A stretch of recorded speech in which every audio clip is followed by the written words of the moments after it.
Welcome, everybody. We have a great panel for you today. I'm Gideon Rose, the editor of Foreign Affairs. I think they spend more on the videos than they do on the lobsters. So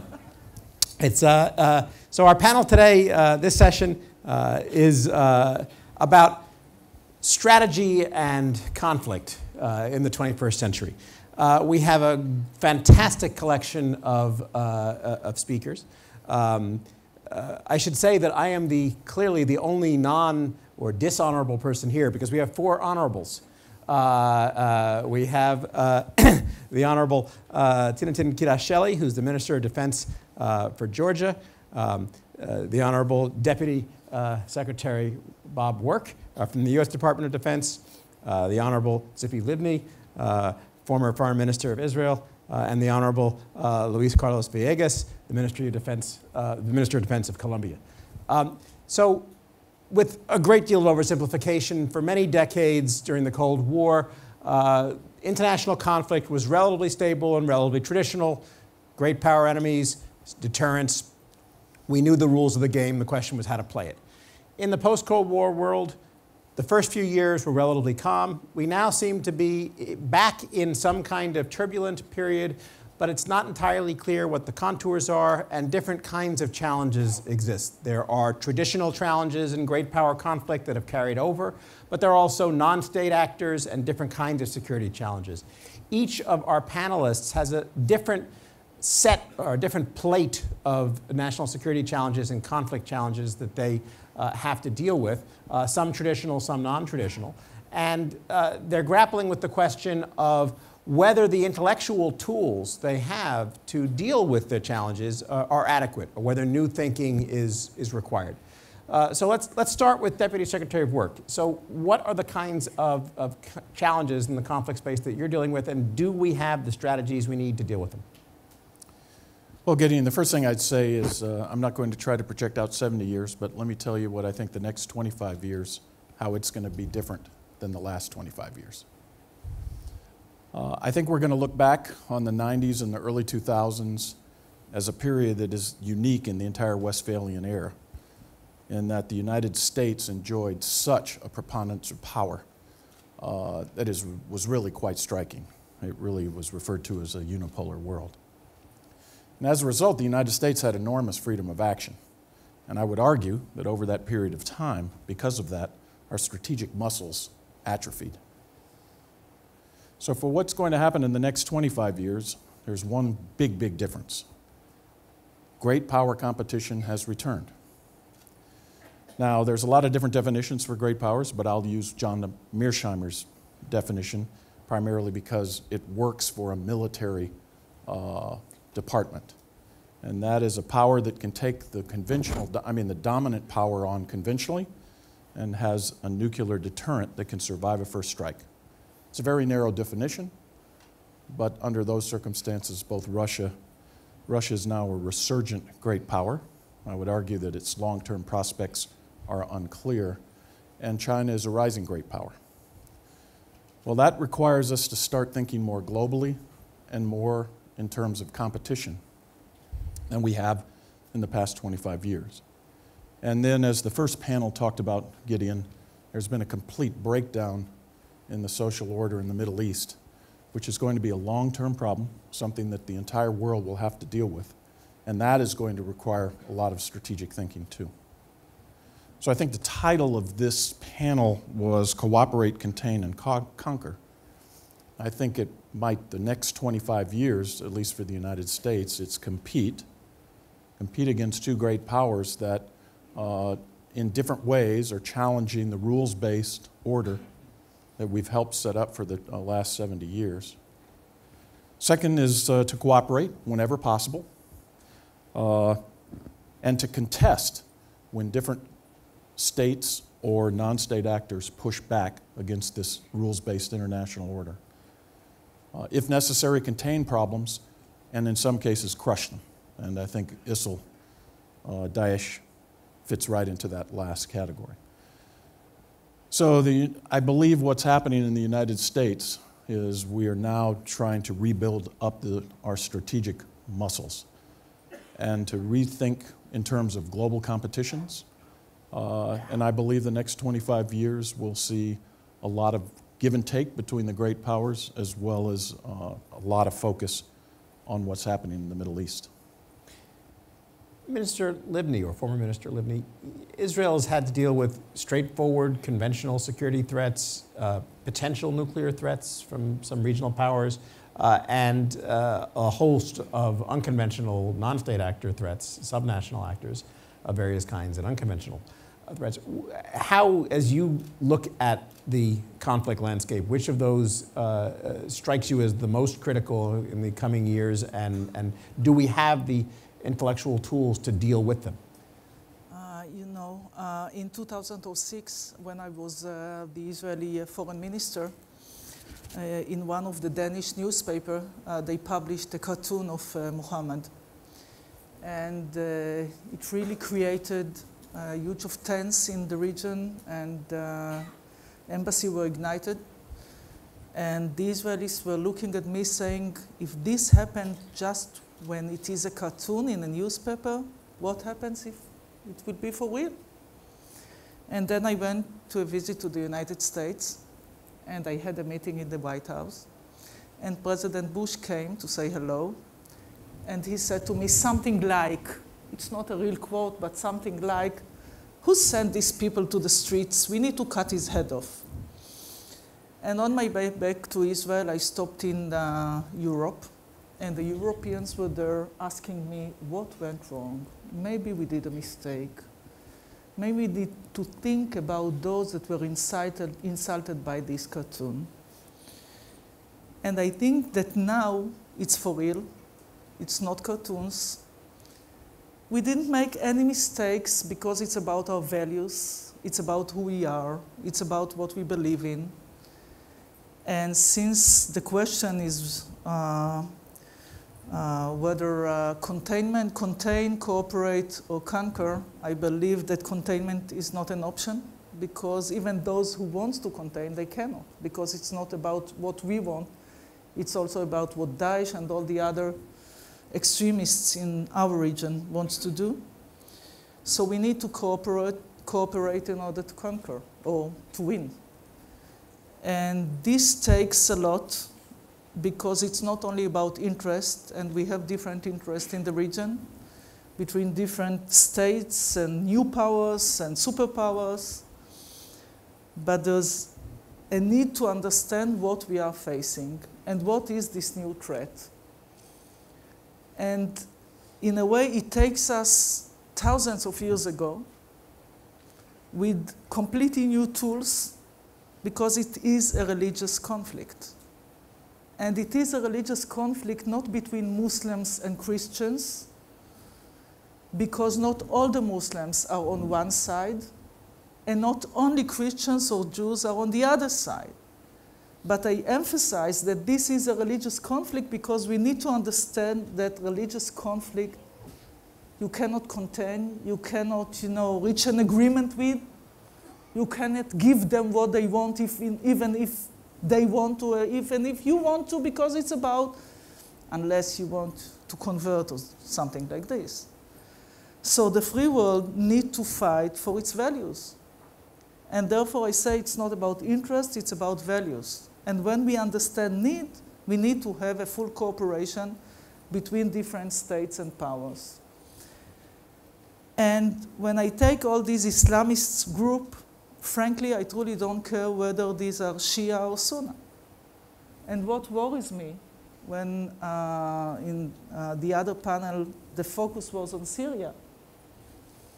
So I wish that the outcome of the situation would not be to give more power to the Shia extremists or terrorist organizations like Hezbollah, like Iran. Because if this is the outcome, so it's lose-lose situation. And this is also part of our concern now. And it's everywhere. I cannot accept the idea that it's not Europeans killing Europeans. It's all over the place.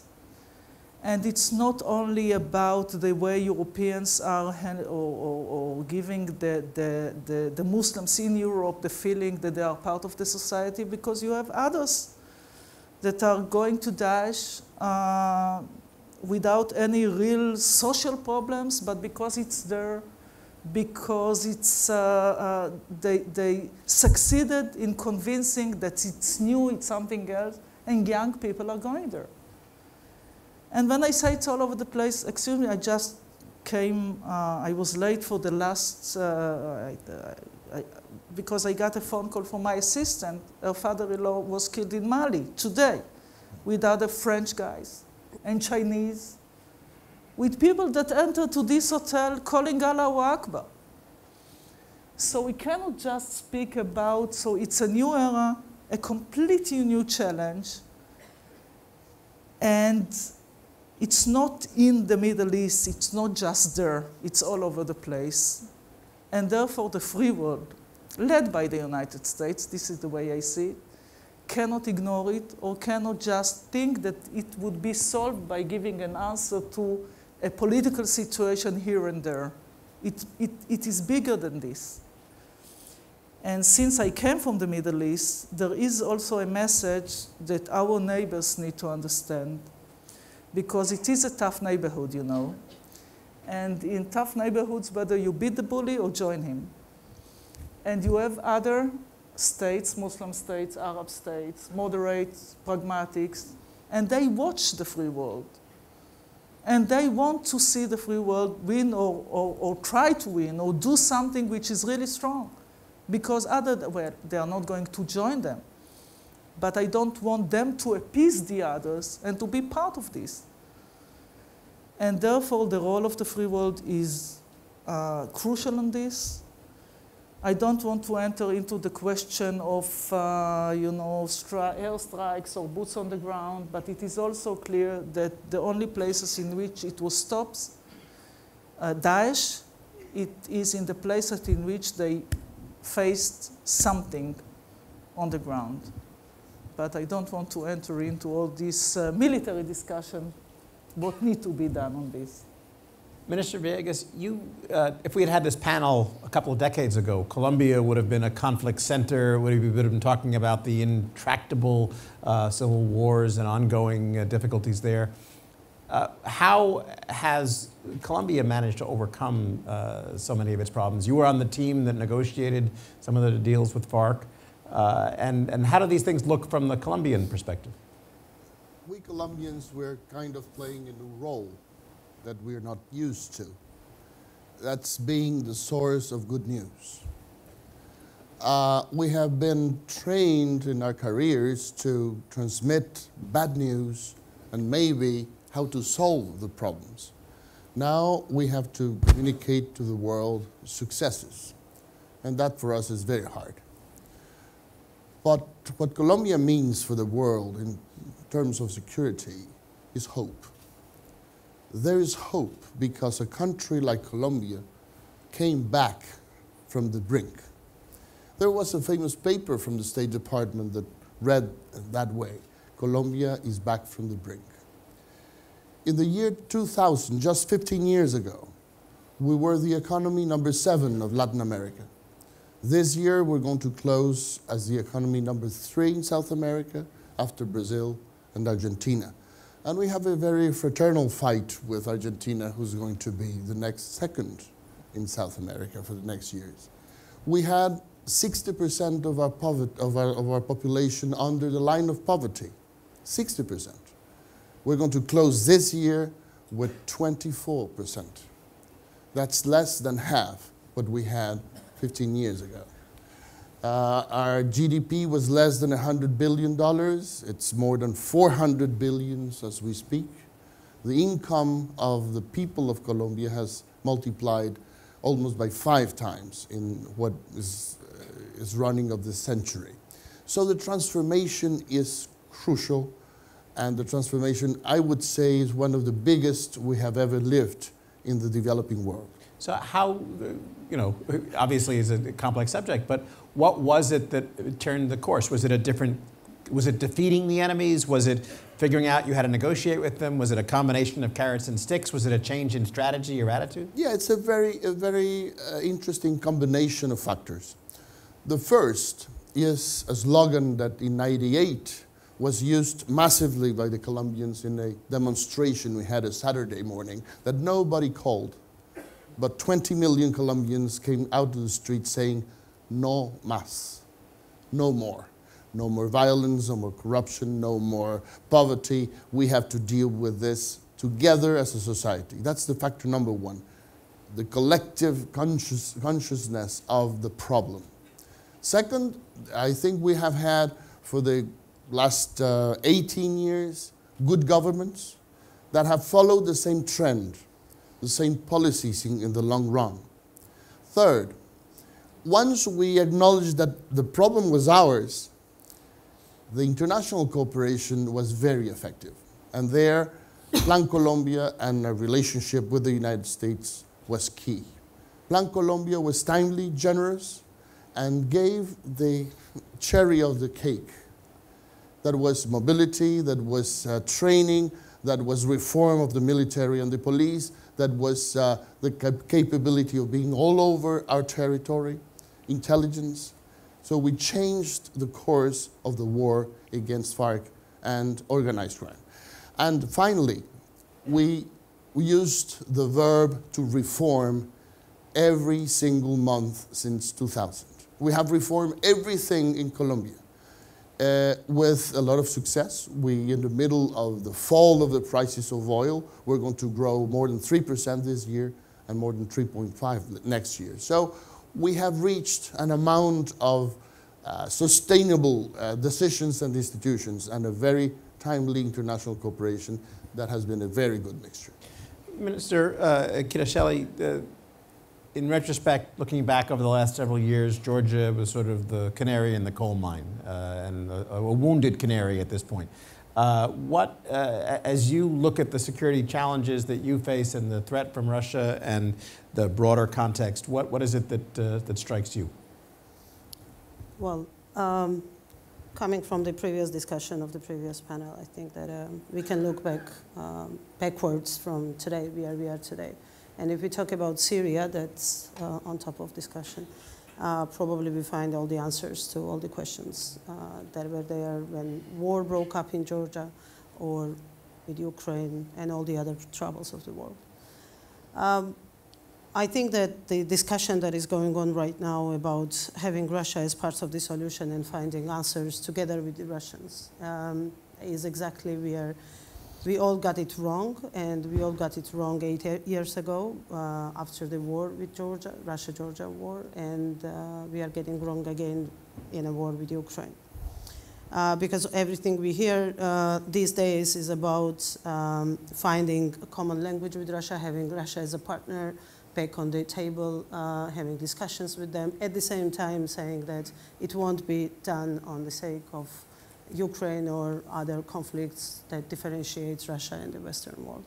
But I think this is exactly where the problem is, and that on the one hand we are accepting the problems Russia is creating. On the one hand we are saying it's not a reliable partner. We are saying actually that it's unpredictable. We are saying that it is occupying force. It's an aggressive country. It's a country that holds territories of other independent sovereign nations.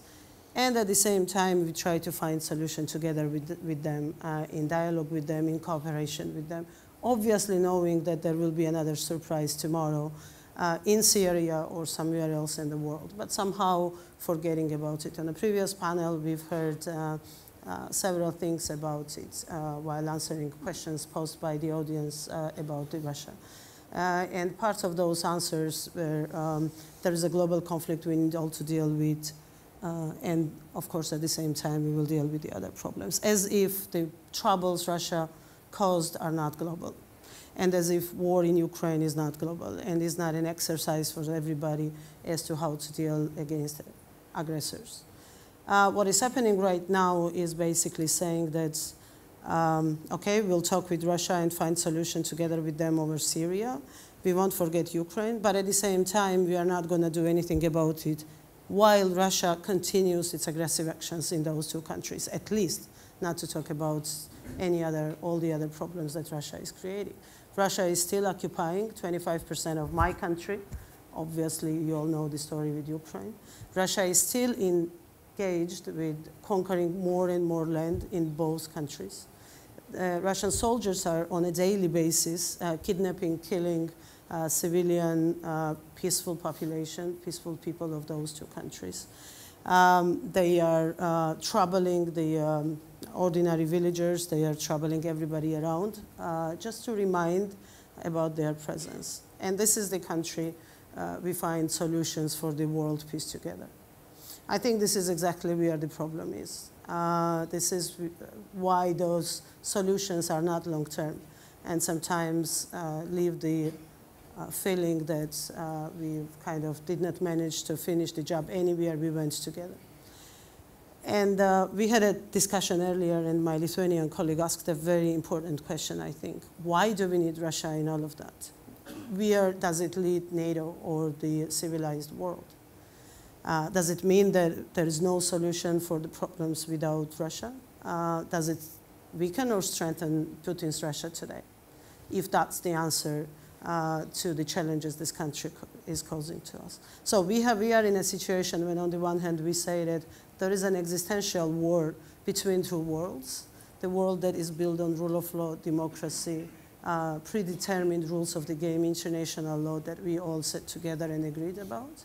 On the other hand, there is a country which is setting its own agenda, changing that international order, changing those rules. And then next room, we sit together to redefine what and to ask for assistance and help in what are we going to win together with them. What is the belief that what's going to happen tomorrow? The Deputy Secretary said a very important word, competition, that the next 25 years are going to be about. Well, I believe, obviously, I might be perfectly wrong, coming from Georgia, that this is competition between two worlds, one led by Moscow and another led by Washington. If these two sit together in the next room talking about some kind of solution, then there is no competition. Then we are entering another world where there will be no long-term solution, where there will be no solution, actually. It will be just permanent based, as it was said here, dropping bombs here and there, even without agreeing beforehand where we are dropping those bombs. And next morning we wake up in another city invaded by Russian military forces just because this is how they decided to prove to the world that they are in charge. That's where we find it most problematic. Otherwise, of course, if there is any hope, if there is any chance for this dialogue to succeed, Georgians, Ukrainians, I believe, will be the first nations in the world who will applaud to this solution. But I don't believe that there is any solution if we just put aside the issues that differentiate free world and Russia and start to believe that there can be found a solution and there can be agreement, there can be predictability in the actions of Mr. Putin on something else. I don't think it works this way. So, Deputy Secretary Work, let me do the follow-up to you on this. There are a number of Georgians who feel this way about Russia, some Ukrainians, Israelis who feel this way about Iran. Is the United States cynically making deals with large countries to keep the peace and appease things at the expense of the rights and privileges and interests of some of its smaller allies? No, I don't think so. Look, anytime great powers are jostling around the world, they have their vital national interests. We have ours, and each country here on the panel has their own vital national interests, and each are going to approach them in different ways. Now, the way our strategy for Russia is really built is it's referred to by Secretary Carter as strong but balanced. So there are 4 different lines of effort. The first line of effort is to respond, not necessarily militarily, but to respond and contest any type of Russian aggression against the United States' interests, our allies, and our partners. The second one is to work hard to build up the resilience of our allies and partners so that they can respond to aggression from Russia. So that's the strong part of the strategy. The balanced part is it is in everyone's interests that whenever great powers can cooperate on big problems, good things can happen. The Russians helped immeasurably in getting the deal with Iran to prevent them from getting a nuclear weapon. So there is room for for cooperation with great powers. And the fourth line of effort is do not foreclose Russia becoming a responsible actor of the global order that is based on values that we have built so hard. So it's the same thing with China. They are pushing in a different way against a rules-based order in the South China Sea. So it's important that we not just say this is going to be a long-term military competition that would be disastrous for the global system. There are rooms for being strong but being balanced. I asked a tough question of Deputy Secretary of Work. Let me ask a tough question of former Minister Livni. Israel has been grappling with some of these same challenges of terrorism, regional disturbances for decades. It doesn't seem like Israeli policies have managed to stem the threat or resolve the situation. Unlike your Colombian counterpart, you can't say, gee, things look much better now, we've managed to figure out the solution.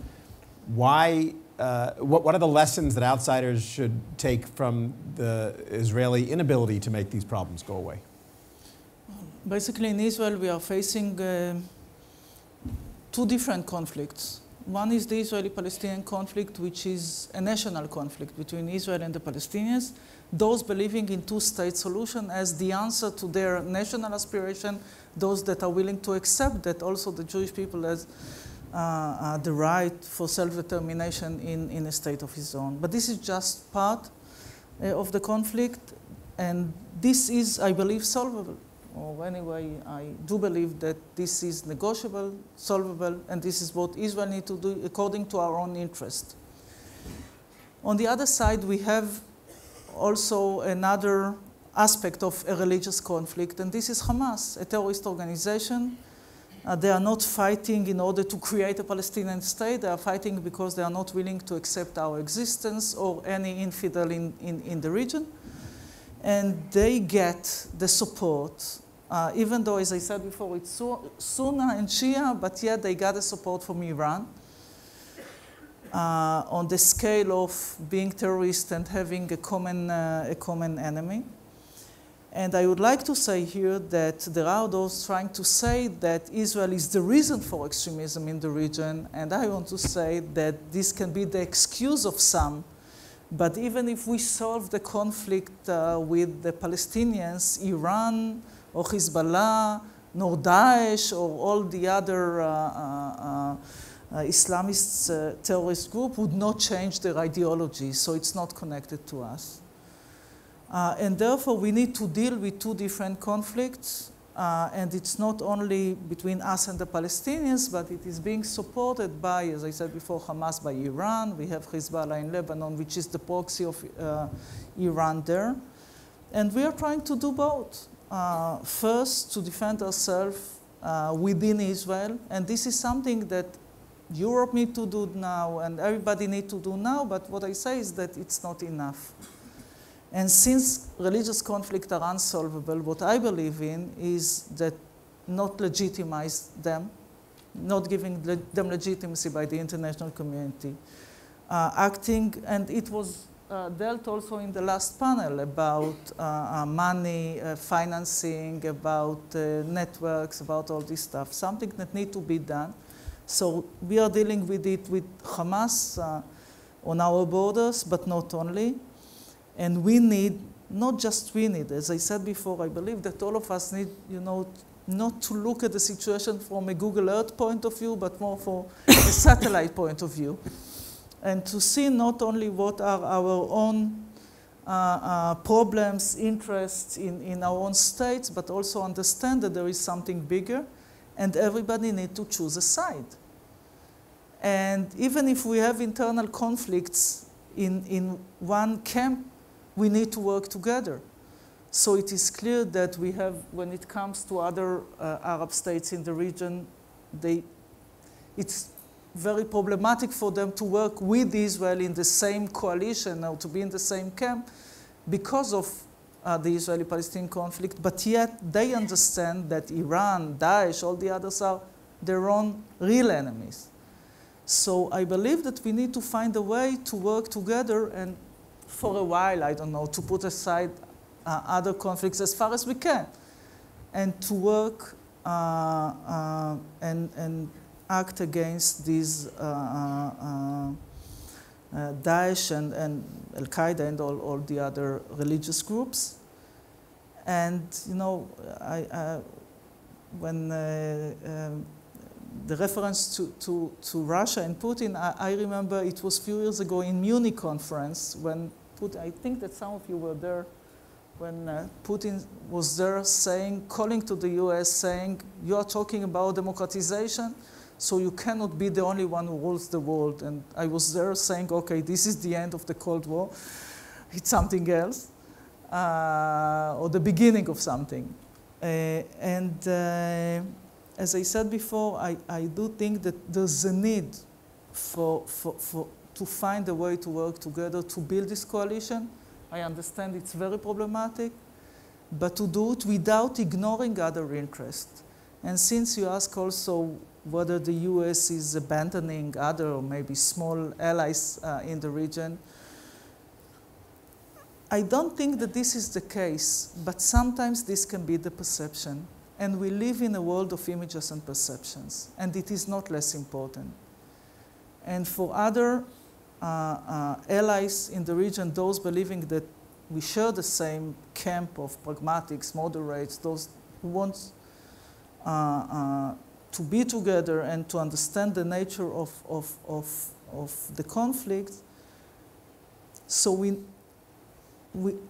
need more than that. We need also that the perception and the image would not be that somebody is trying just to take the easy steps. And even when it comes to Iran, and I don't want to enter into all this argument whether it's a good or a bad deal, it's there. And the train left the station. But then Iran practiced terror in the region. And it's not only connected to Israel, as you know. So if Iran works in the region like there is no agreement, and the agreement is also about the nuclear stuff, so let's work to stop Iran from supporting terror in the region. This is not connected to the deal that was made with Iran. And this is something that is missing now. And this is why I said also that my concern are also in Syria, that it would not be taking Iran as the solution, the new solution to other problems, and not as a problem from different aspects. You wanted to get in on this? Yeah, just about this whole idea of abandonment. I disagree with the idea that US or any other European ally is abandoning small nations, being it Georgia or any other country for this matter. It's my job to provoke conflict right. on the panels. Yeah, but that's kind of a popular question after, especially this famous picture of Obama and Putin around the table, talking in a very friendly way. I don't think that it's abandonment, but what is missing from this picture is that we can talk and cut whatever deals is possible with Russia. But as long as it's not accompanied with a very positive, clearly defined agenda towards those countries who've been partners over the years throughout the whole history of independence, then this is where we are missing something important from the picture. What we are saying is talk to Russians, try to get as much outcome as possible from those talks, but at the same time, prove to Russians that you have your own agenda towards the countries that Russia is so much obsessed about. Expand the free world. There are countries who want to be parts of the world that we see in that competition on the side of Washington, on the side of civilization, human rights, democracy, rule of law. Have them on board. That will be the answer. That will be the equal basis of this cooperation. And that will be a very clear message also for Russia, that nobody is scared of them. Nothing is taken for granted. It's not a desperate position of the West today to have Russia on board. No, it's about everybody's interests played in the same way. So if those two things run together, then I believe that we will wake up in a completely different world. Then Russia will understand very clearly what it is all about, and that there is a positive agenda. It's not just a desperate action of one country attacked yesterday by the terrorists who wants everybody on board to fight that particular cause and forget everything else, or postpone everything else. So that will be more pragmatic, more proactive, more leader of the world nations kind of an activity. There are lots of forums, there are lots of opportunities for that, being it within the NATO or European Union, to prove it, that it is possible to play both games together and to be on a victory side in all those cases. So, Minister Villegas, let me, before turning it over to the audience for further discussion with our participants as well, let me throw a politically incorrect question to you. So, correct me if I'm wrong, but Colombia doesn't have many Muslims, it doesn't have many Jews, it doesn't have many Orthodox. It's not directly tied to Syria, it's not directly tied to Ukraine. Good place to live. Good for you. When these things happen, you know, when these things happen, in the old days, right, in the old days, people in the Western Hemisphere used to say, thank God we're over here in the Western Hemisphere and not in the old world where bad things happen. When you look as a country that's doing better, that's had some of its own problems, do you say, I'm glad these are not my problems, and as long as they're not blowing up things in my country, it's not my problem? Or are these truly global issues? Or has what has happened in the last month with the Russian plane bombing, with the Paris bombing, taken the ISIL, Daesh question and made it more of a global question than it was, let's say, even a couple of months ago? Yeah, there is something that really worries the analysts in Colombia about organized crime and terror. It is that at some point, the exceptional amount of resources that terror expressions is asking from different sources is going to be linked with organized crime. It's going to happen, if it's not happening already. So I think the policies and experiments we have to think of against organized crime will be linked in the new phase we're going to start to try to deal with the menace, the threats of the new phase of terror. In Colombia, we dealt with the hardest cartels of organized crime in the world, 20 years ago. They were infiltrated in government, in politics, in the media, in the private sector. We could defeat those cartels and threats just with one thing, was the social collective conviction that it was necessary to defeat organized crime. Maybe from those lessons, terror can be also seen in a new way. That it's not only national interests that move decisions of the greatest powers or medium countries that are hit by terror, but that people feel that it's needed to do that. And it's something that I don't see in the world, even after the terrible attacks in Paris. In Colombia, we defeated organized crime, but we still have to fight against organized crime. Defeating organized crime doesn't mean that organized crime disappears. It's still there, and if you lower your guard, they will grow again. It happens the same with the sources of financing this new demonstration of power and abundance of terror in this world. So I think the link between those two subjects is going to be key in the near future. I think that's a great segue to broadening the conversation and bringing our community in. So let's take some questions. Yes, here in the, right here. Yes, you. No, behind you, her. You.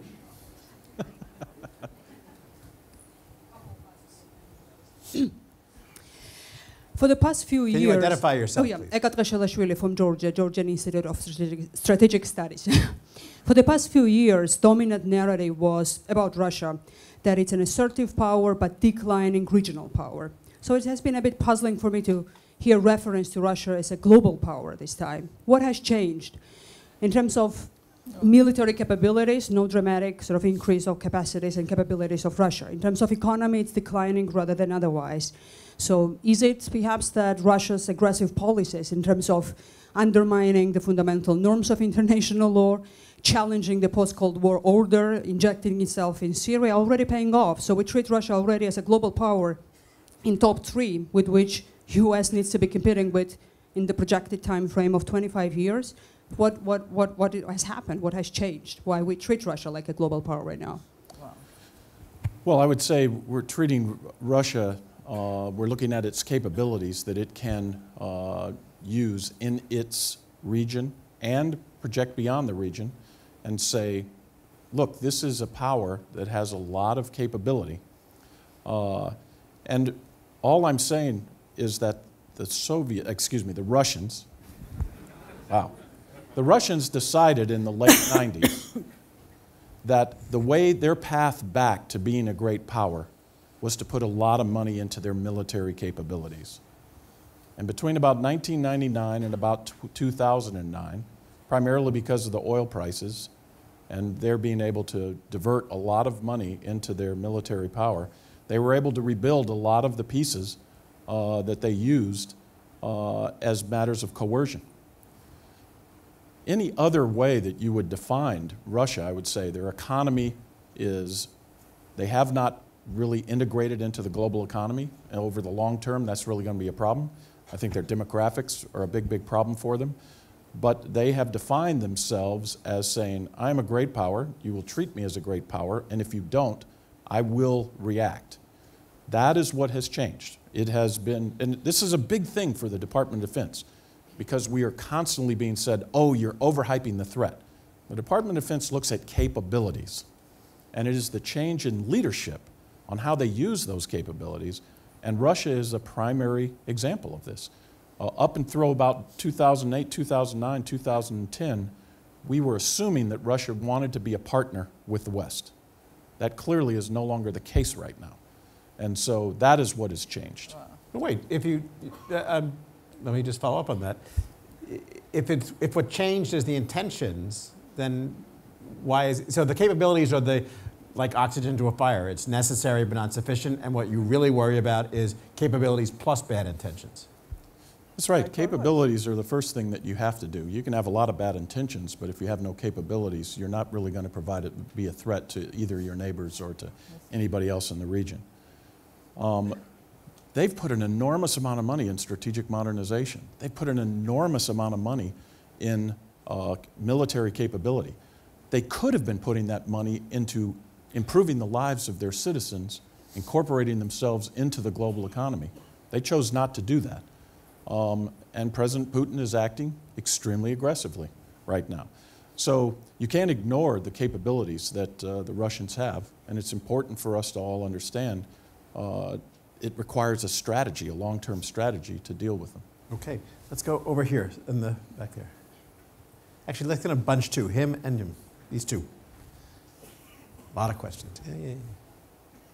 Thank you very much to all the panelists. I'm Cesar Jaramillo. I'm the Executive Director of Project Plowshares here in Canada. My question is for Minister Villegas. Buenas tardes, señor ministro.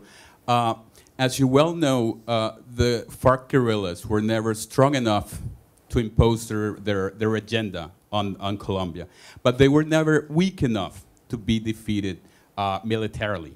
So after a half a century of social upheaval, billions of dollars, bloodshed, the end game seems to be at the negotiating table, political accommodation, and in a way the government addressing some of the grievances that spawned the FARC in the first place. I was wondering if you think there are lessons that could be extrapolated to the broader struggle against insurgency, and whether there can be some foresight at this point about the eventual need for political accommodation and sitting down at a table, and what the relative weight might be between military approaches versus political approaches. Thank you. And can you give the microphone to him? Yep. My name is Tokuchi. I'm from Japan. My question goes to Secretary Work. You somewhat mentioned China, and these days many security experts talk about China when they talk about security issues of the Asia-Pacific region, but we can't ignore the military threat of North Korea. And particularly North Korean military threats are mainly ballistic missiles and nuclear. Therefore, it is not a simple regional issue, but it's a global issue. And these days, some people say that they can't ignore the possible influence of China in solving the military threat, or addressing the issue of North Korean military threat. So my question is, how do you describe the military threats of North Korea in the future? And also, how can you describe the possible influence of China and Russia in solving the North Korean issues? There are some presidential candidates who've talked about the role of China in Syria as well, so we could even add that. But let's go to Minister Villegas about the question of political accommodation. We are negotiating the last mile of an agreement with FARC to put an end to a conflict that is 50 years old or more. The general perception in history is that there's no conflict that doesn't end at a table. In this case, in Colombia, it's going to end at a table because things have changed dramatically for FARC. First, the military balance. There's no analyst in the world now that could say that the permanence, stability, or modernity of the Colombian state is being jeopardized by FARC. Second, because the international community knows that the way to end the Colombian conflict in that condition is a negotiation. And third, because there's a new country in front of them. Even if you don't believe in the objective causes of conflicts, it's different to have a gun because you are 70% of your population in poverty than 20% in practical life. So the existence of FARC is in question because the country changed. So I think we are going to reach an agreement where the conflict ends, and then we will have to commit one generation to build peace. Peace is not going to come in Colombia from the papers we sign next year. It's going to come from the hearts of Colombians that are convinced that reconciliation is possible, that you can tolerate ideas from the others, that prosperity is possible for everybody. So that's the big challenges after signing, reaching peace. Deputy Secretary of Work, why are you ignoring North Korea? Well, that's the problem right now. We're not ignoring any of these threats, and the threats are accumulating. We have two great powers, we consider great powers, that we really are paying attention to, China and Russia. We have two regional adversaries, North Korea, that has nuclear weapons, Iran, which doesn't, and I would say, regardless of whatever Iran is doing, that is a good thing for the Middle East, and a good thing for our allies and partners in the region. Then we have this upheaval in the Middle East that the first panel talked about. We haven't even talked about the cyber threats that I think threaten all of us in many, many different ways.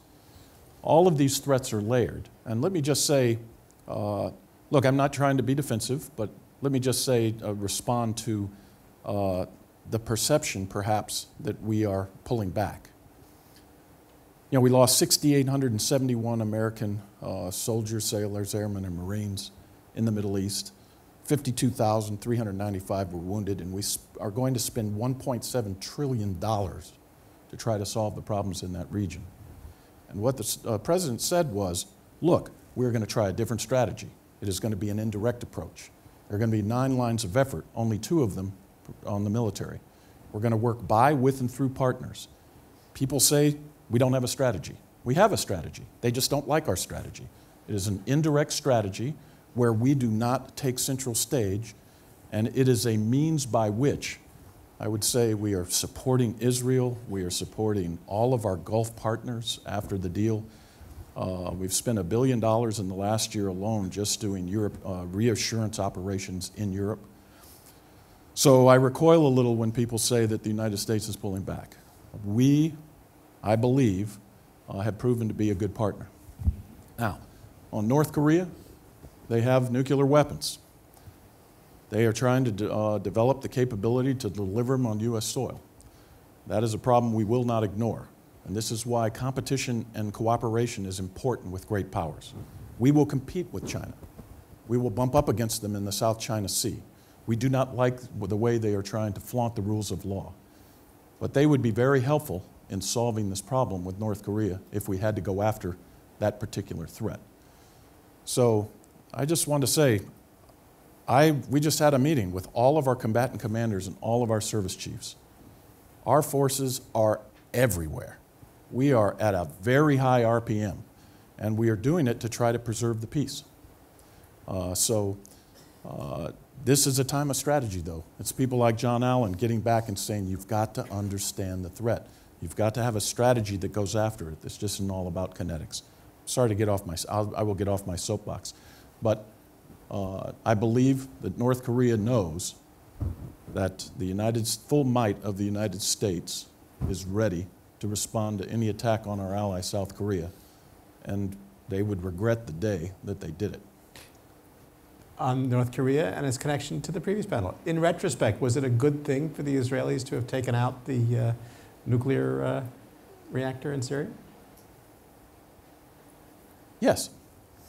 Okay, a couple of questions from this angle, over here.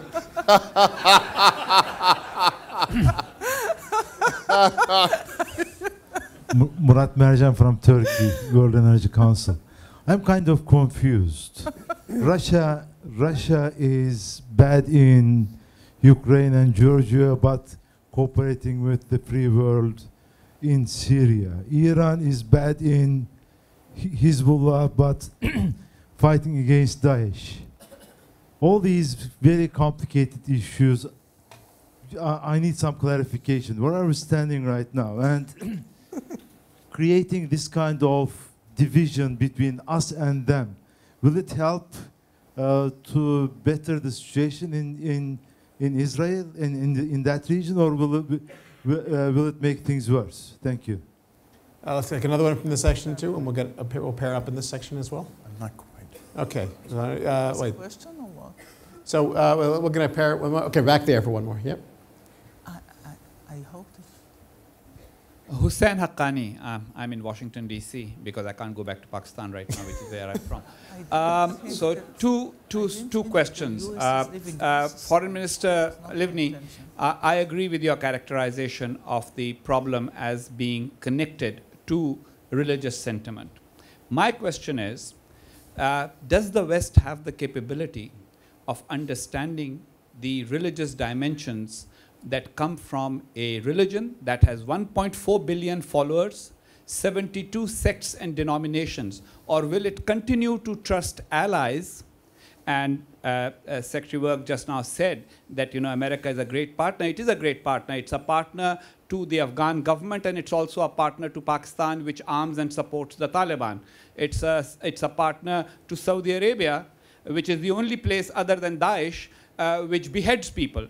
So my question to you is do you really see the understanding that you have and the clarity that you have shared by your partners and the people that you expect to lead the world in this major encirclement or containment of a religious struggle in which extremist Islamist jihadism is the enemy?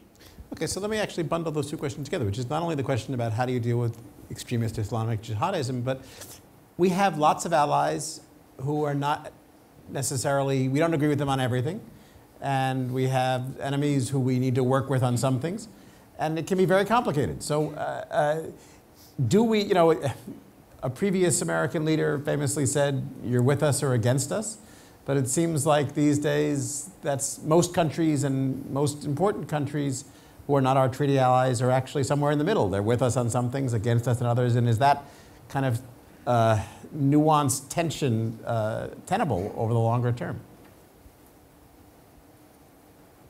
Yeah. Well, let me just say what General Eisenhower said after the Normandy invasion. The only thing worse than fighting with allies is fighting without them. Look, every single country comes to a problem with their own national interests. The ability of the West to be able to operate together in coalitions like the one we have against Daesh is just unprecedented in history.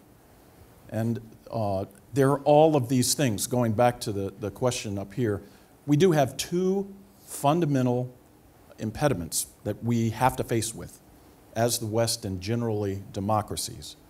One is The amount of time it takes us to decide what to do is always slower than an authoritarian regime. So therefore, the authoritarian regime can often act faster than coalitions of democratic states or states that love freedom. And the second thing is, as our secular, because we are generally secular democracies and secular powers, fighting these religious fights is very, very difficult, and it has taken us some time to really understand this. So that's why I say this is really a time of grand strategy, to think back and think through the problems before acting precipitously, gaining as much of a coalition as we can whenever we possibly can do it, and work through the problems of coalitions. Because in the end, we will always be better working together than working alone. And I believe exactly what you said. This is about our values. And in the end, our values will help us prevail. But let me jump, Gideon, one second on this global, bigger issue than ours. But one thing that could link the success of Colombia to the global discussion nowadays is democracy. We could have done the same thing without democracy.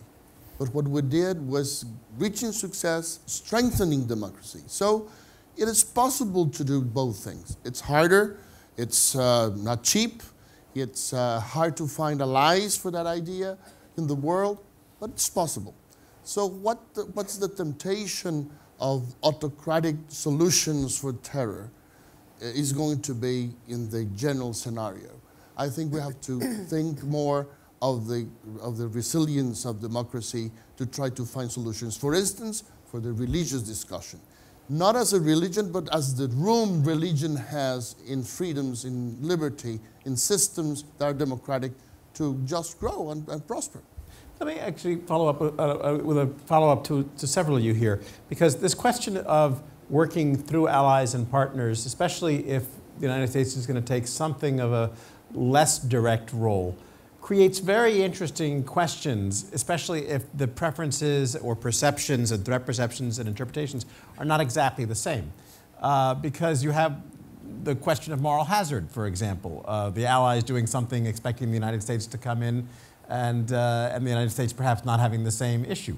There are Americans, for example, Minister Kidasheli, who felt that the Bush administration let Georgia think it would be backed up by U.S. support, which led Georgia to do things to provoke Russia that would have, a conflict might not have occurred had the Georgians been somewhat more circumspect. Minister Livni, you know that there are some Americans who feel the same way about Israel. And so the question about allies taking the lead, and this goes to the three of you, is there a danger of misperception in which allies and the United States sometimes don't agree on what the objectives are and don't coordinate their actions in advance, which leads to an unfortunate difference of opinion once some kind of trouble starts? Any of all of you? Okay. Well, when you say provoked Russia, that's something you don't tell to Georgians ever, because this is. I said some people say that. This is the end of the discussion, because we don't believe that you can provoke Russia. We don't believe that there is anything anybody, any country can do that will serve as a reason, a legitimate reason for Russia to act. The fact itself that NATO exists already a provocation for Russia. The fact that Georgia exists as an independent state that said that I don't want to live with Russia anymore, that's it, end of the story, I made a different choice, is already provocation good enough for Russia to do whatever it's doing. Everybody talks about 2008 Russia-Georgia war as if it started on that day, that morning of 7th of August. But that war has started long before that. Already in 91, when Georgia said, we want to be independent state, independent from Moscow influence. That's when the war broke up first time. And then we were in different phases, 91, 92, 94, 98, and then 2008 is one of those phases. We've been in ongoing war forever, since the first day of our independence.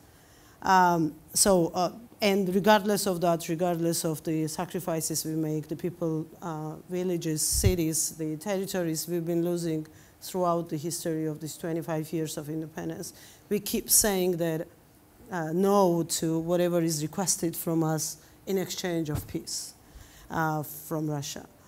And yeah, anything we do tomorrow might be considered as a provocation, another provocation that will serve as a good reason for Russia to act again. After Ukraine, after Crimea, I believe, well, I hope at least, that this discussion about somebody doing something provoking Russia should be over. Because if there were any questions in 2008, people did not manage to get a clear picture of what actually happened. I think that these 8 years were enough for understanding all the reality of it. And on top of it, we have Ukraine now, which serves as a best case scenario of Russia acting by its own goals, its own interests, regardless of what the member country or what the partner country or non-partner country does. The problem with rest of us, or well, I like saying rest of us because I feel we are part of this world, the other world, or the world that works for peace and security, stability and democracy and rule of law in this world. The problem with us is not that democracy is slow and it takes a long process of decision making. Yeah, it is slower than dictatorship, no doubt about it. Putin can decide tomorrow to bomb any city, and then his jets will be out and bombing that city without any consideration and public discussion, or fear that there will be public discussion or public outcry after that we lost him from power. Okay, that's clear, but the problem is that we had enough time. After 2008 Russia-Georgia war, there were 6 years before the war in Ukraine. I think it's time good enough for making all the decisions, for understanding everything, for making very clear idea about where this country is going to and what is next to expect. Every time Georgians were saying, well, Ukraine is next, people were making sometimes fun of us, as we were these obsessed people who were looking at the world through the lenses of Tbilisi and could not see anything, any cooperation, positive agenda, positive dynamics in Russia-US or Russia, any Western European countries' relationship. Well, unfortunately, we've proved to be right. And when we say today that if world fails today on Ukraine and automatically on Georgia as well, because this is basically the same fight, we are together, then another challenge is going to be much bigger, more dangerous. Russia is going to try you somewhere else, which will be more painful, because they've already did it all. They did a small country, they did bigger country on the border with NATO. Ukraine is huge, important, rich with resources, right there in the middle of Europe. If anybody could say about Georgia that it's somewhere out there, maybe not even in Europe, now it's there, right there, next door to European Union member countries, next door to NATO. It happened there. If we fail there, then the next try is going to be much bigger. And I'm pretty sure that they will try to cross that Article 5 barrier and to prove it there, that they can challenge you there, right there, on your doorsteps, waiting for your reaction. And if today in Syria we say that world cannot deal with the problem without Russia, as we hear from many European leaders' speeches, then it strengthens Moscow. It strengthens Putin. Putin messages they understand in Moscow, in Kremlin, are completely different than you understand them when you speak.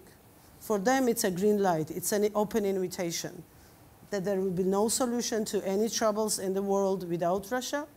And at the same time, if they try you there, they won't be able to respond because you are not good enough by yourself without them, without their help, without them on board, without their jets flying over Syria or any other place for that matter in the world, bombing those cities arbitrarily.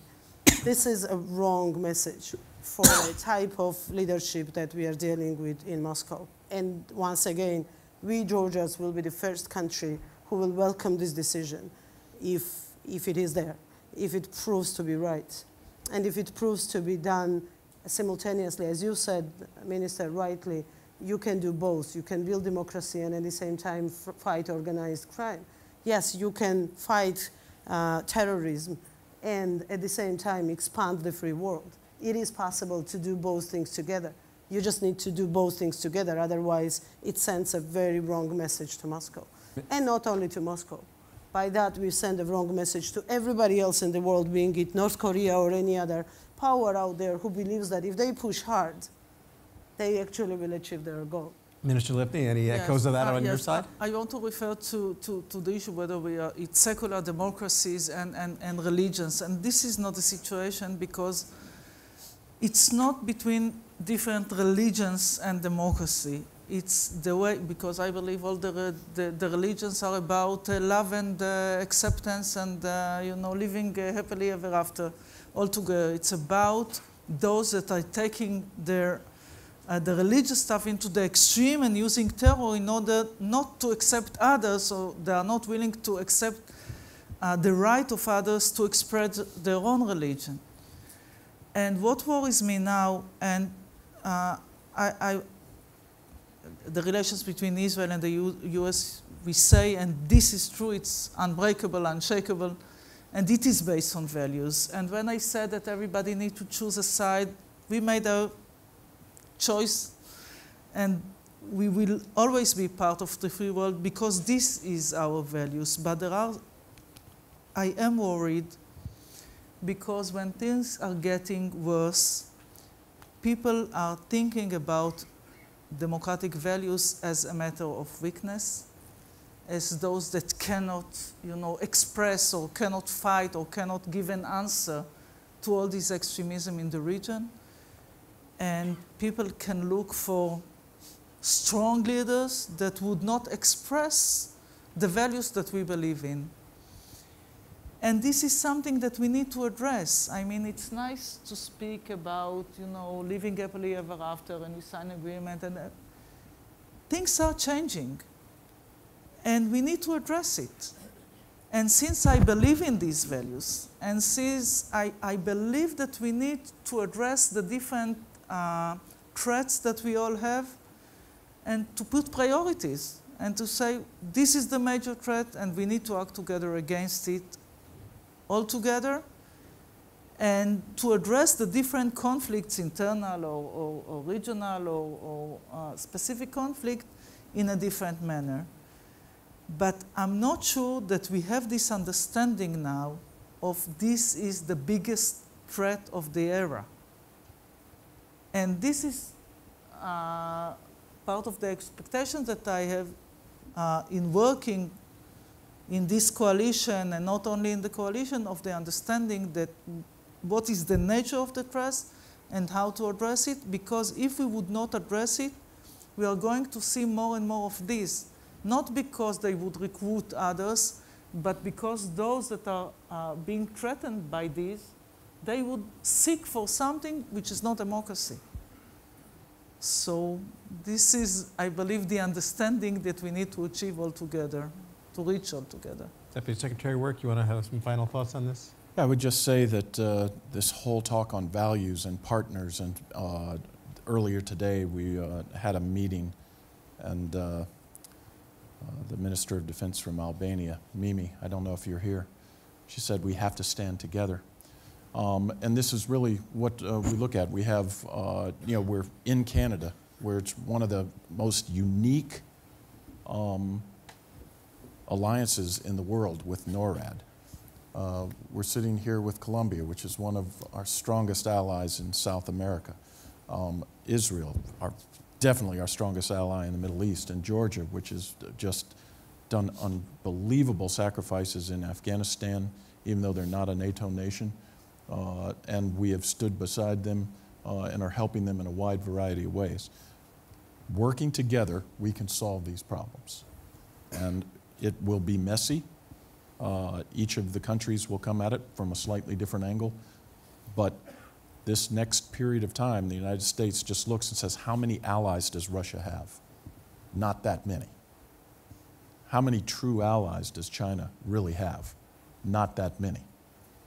Whereas the free world is quite an impressive array of capabilities. And if we stick with the values and work together, I think each of these problems are very solvable. Minister Villegas, you wanted This a happy note? final two-finger? You want to say something?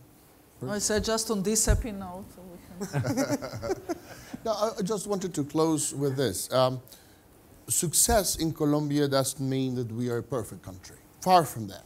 We need to work more on equality, on opportunities, on even bigger economy, bigger foreign policy, bigger security.